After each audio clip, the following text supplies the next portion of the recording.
Can we actually travel back in time to change the past? It's the ultimate sci-fi fantasy, but physics has a strict answer, and it has nothing to do with glowing portals or modified cars.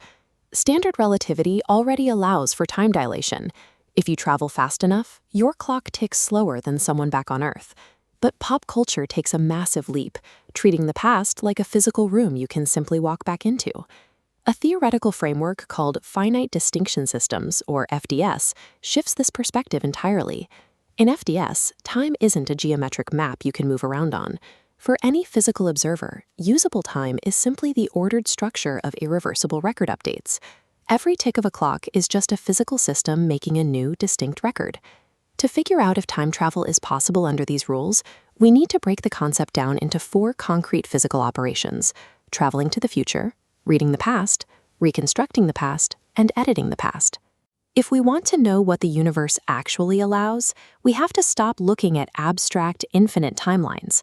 Instead, we have to audit exactly how the universe maintains its physical records, one finite step at a time.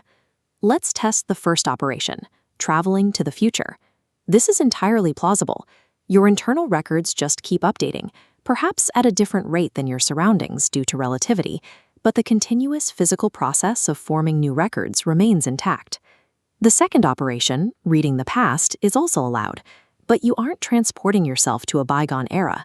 You are simply accessing surviving side records or environmental traces, like fossils, written logs, or distant starlight, that still exist right now.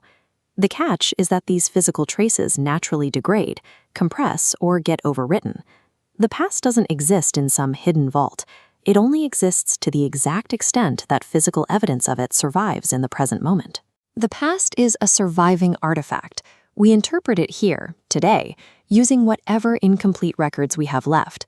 It is absolutely not a physical destination we can book a ticket to visit. That brings us to the third operation, attempting to perfectly reconstruct the past. Here, we run into a strict FDS principle known as anti-recurrence, which proves just how fragile physical memory really is. Every physical system has bounded memory. When full, it must overwrite older states to process new inputs. This permanently destroys historical detail, leaving only a blank or merged output. Even if the system later expands its capacity, the specific past data remains permanently absent.